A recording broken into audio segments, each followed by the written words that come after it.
All right. All right, ladies. Welcome to another self-love conversation. What a beautiful self-love conversation because this is our first guest for 2023.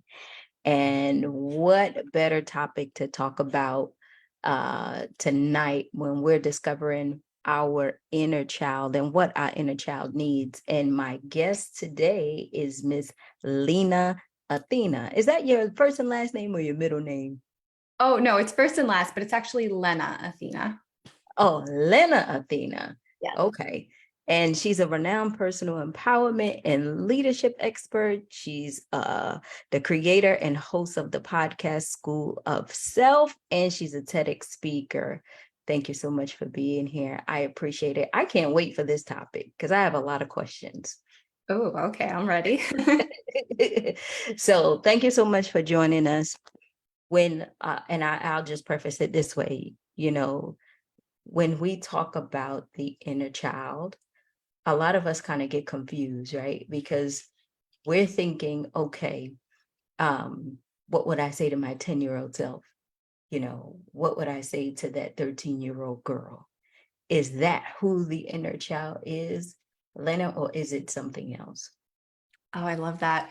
To start off with, I believe that we have a spectrum of self, right? We might think of ourselves as one identity, but really it's like a myriad of different opportunities to feel differently in every moment. And so if you can feel differently in every moment, then does that mean that you have multiple identities or you just have a spectrum of yourself that can choose how to interact with life, right? Mhm. And I believe that the ability to choose means there are options within us. And so to me, the inner child is it's that part of you that chooses differently than maybe your adult self would. And so, that's how we give it a different term and it's a different identity.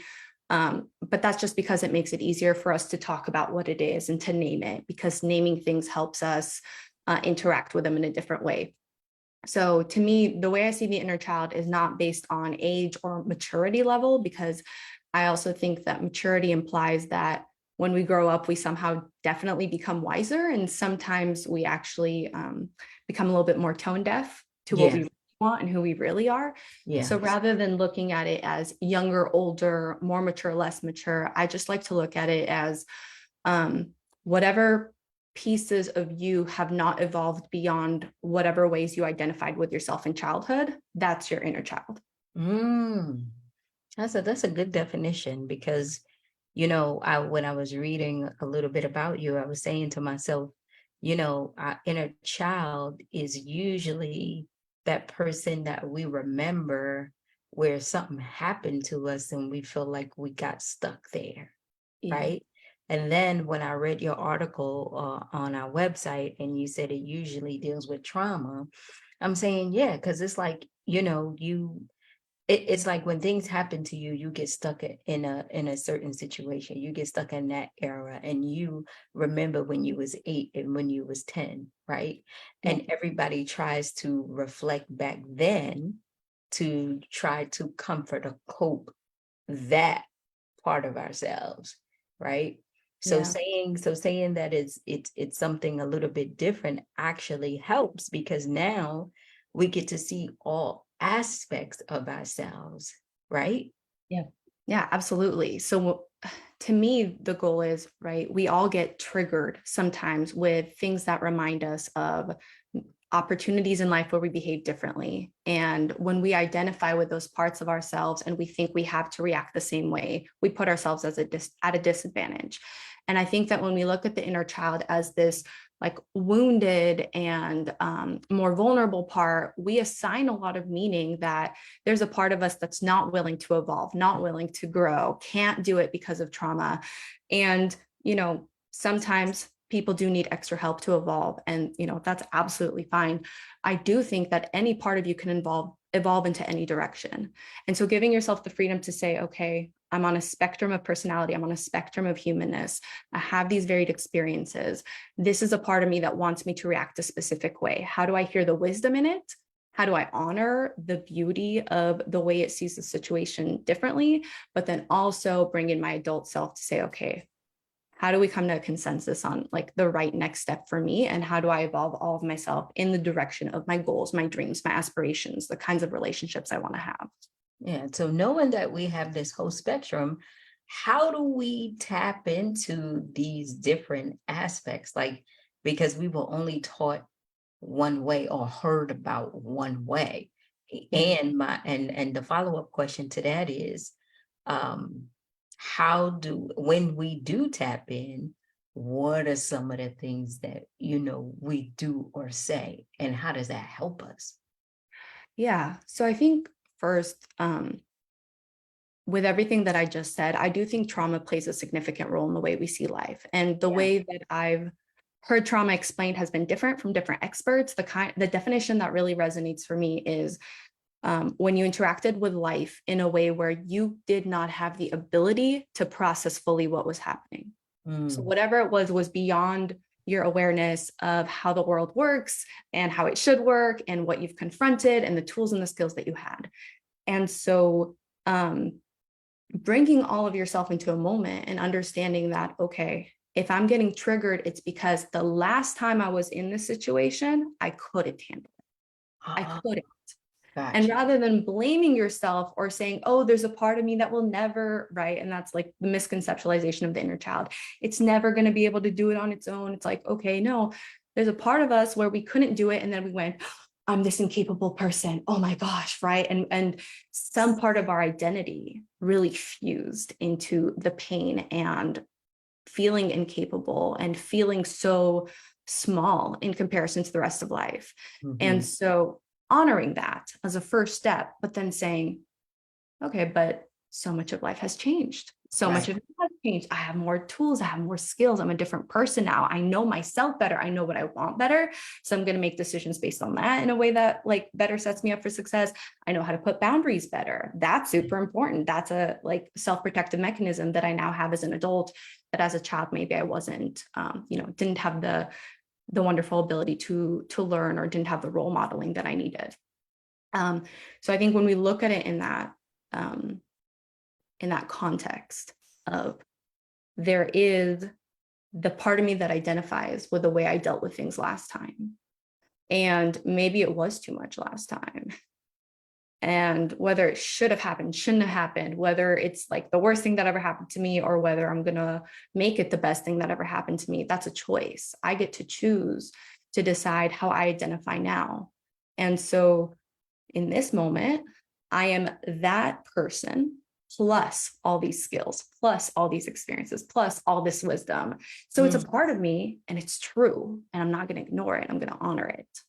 But this holistic self view, that is the place from which you can actually move more confidently and really listen to your inner compass and have the self trust that you need to navigate and to now get a new result. mm.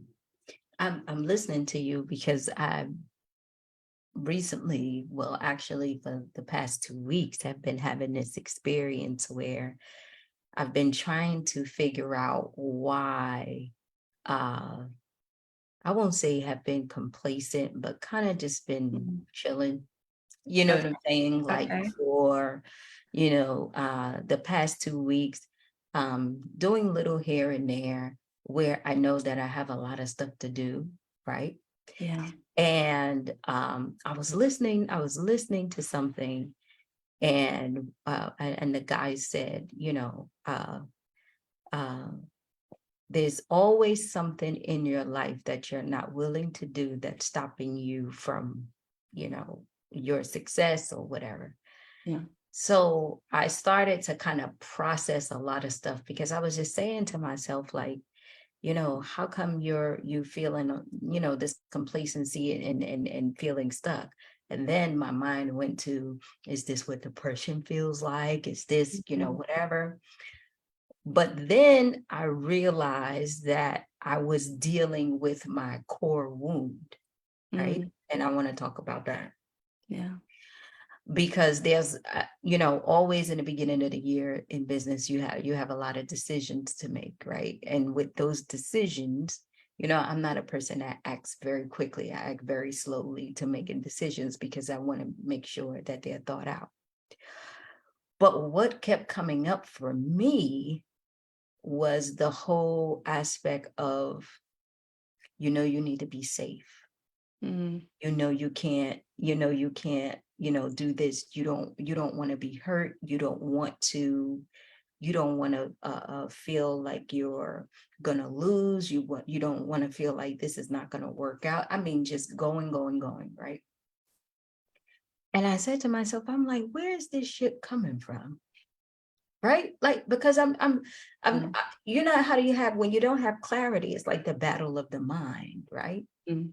Because you're going in two different directions, where your mind is saying one thing, but you feel in another thing. You don't have clarity. And so usually I don't move. But what I found out, Lena, was that I was still dealing with a issue within myself based on what my life was supposed to be like. And to be a little bit more transparent, I was saying to myself, well, you don't want to end up like that and like them, Yeah. right? So you better be safe and not do XYZ, or make sure you take care of yourself. And I'm saying to myself, damn, but I was saying that to myself ever since I was a kid. And I had to look in the mirror and talk to myself, because I'm like, you're not that anymore. Right? But this was language that I was using when I was 13, 15, right? Yeah. Yeah. And I'm saying to myself, you're not that anymore. You're so much more. You have so much more. And it was like this battle of the mind, because you're trying to figure out why you do the things you do, why you live the way you live, why you drive what you drive, eat what you eat, act out the way you act out, right?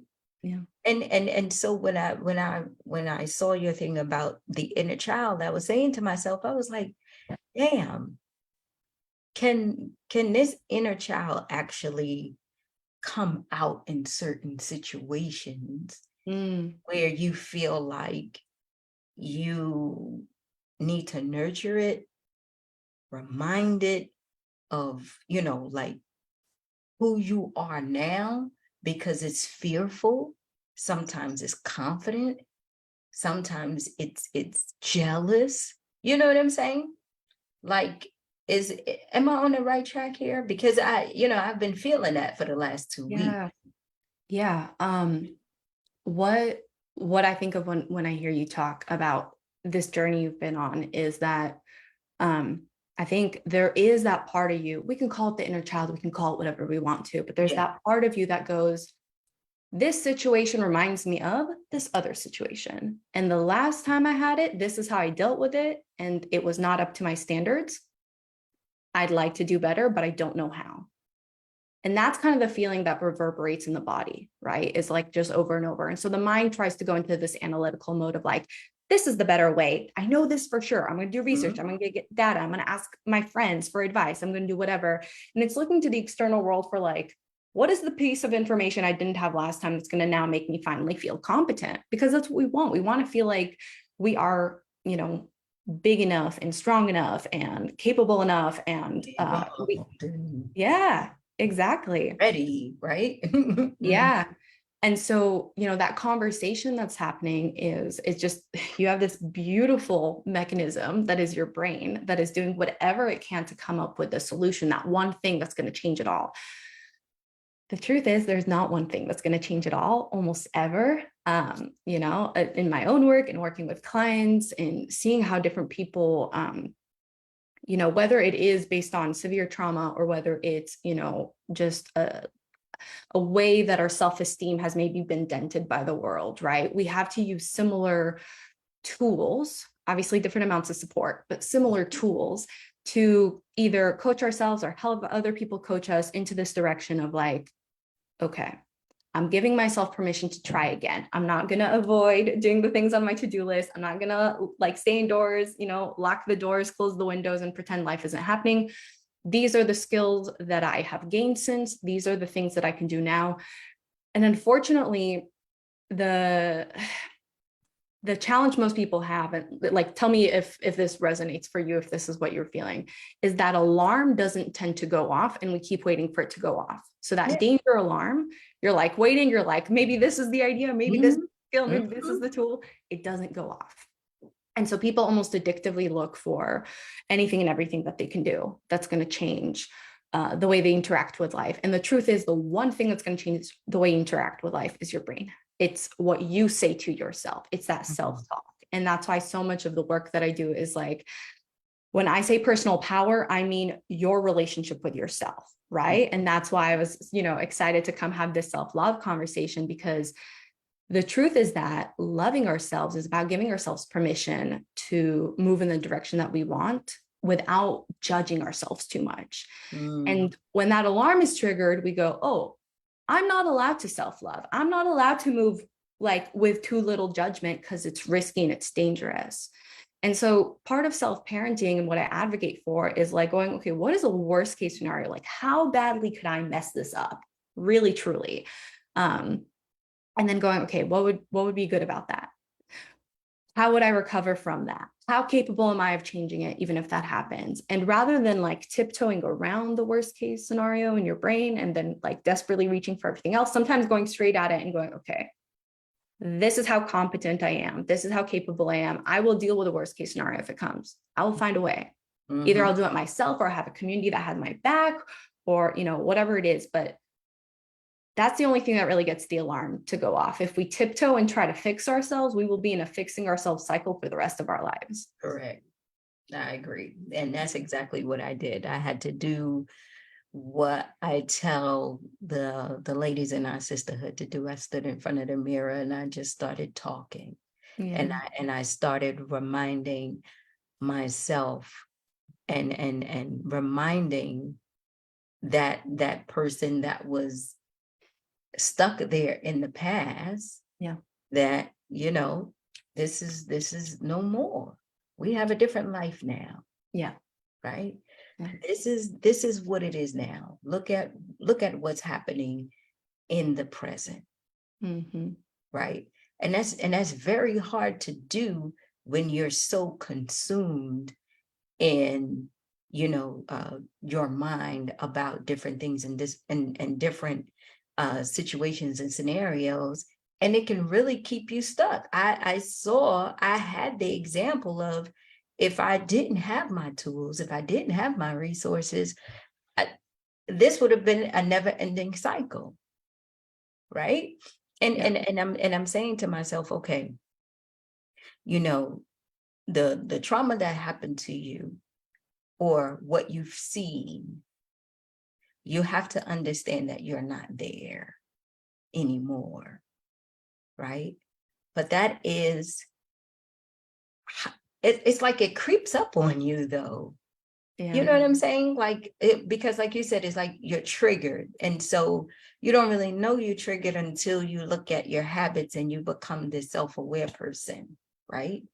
So Yeah, I think a lot of us, part of avoiding something is not thinking about it. Right? correct. So it's Exactly. like we will avoid thinking about it so much we won't realize that that's what we're doing. But like you said, when you get the tools, you can pick up on it the way you did, right? From what are my behaviors? Am I spending more time watching TV now? Am I Yeah. scrolling endlessly right now? Yeah. Am I like eating comfort food more than usual? Yeah. What's up? Maybe like, and not judging, not going like, oh, I need to stop the behaviors and fix it. It's like, okay, this is just a manifestation of whatever is happening on the inside. Is there something I can sit with? And can I give myself the right space to sit with it too? Right. So like with a friend, with a therapist, by myself in the bathtub with a candle on, whatever, but something that's comforting, something that feels like, in the three-dimensional reality around you feels safe, like undeniably, so not like on the bus on the way to work, right? But when you have that time for yourself and you're in a space that feels like you get to control what's happening around you physically right now, because there is going to be less feelings of control when emotions that we don't like come up. Right. I mean, that's the name of the game. So like you did it, you look at your behaviors and you go, okay, am I behaving like a person in avoidance? And then when can I literally put it in my planner to schedule my like non-avoidance time? Exactly. And so my other question for you is, when we talk about self-love, right? A lot of people say, you have to really start to be kind to yourself. Like we have another coach that says, become your own best friend. Understand that the things that you're going to do, you have to be, supportive of yourself. When you think about the definition of self-love and giving advice to the women who will listen to this and who are listening now, what would you say self-love is?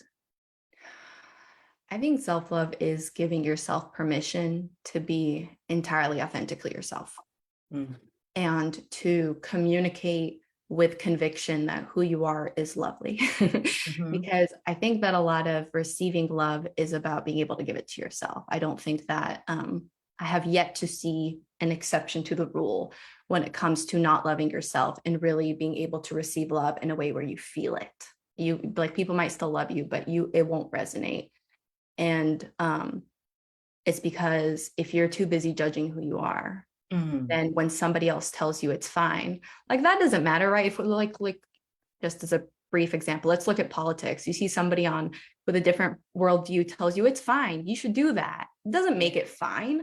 And if Yeah, that's how you feel about yourself, it's going to be the same thing. If somebody's like, no, this is lovable about you, but you don't believe it's lovable about you, it doesn't matter. You can have like a million people tell you that.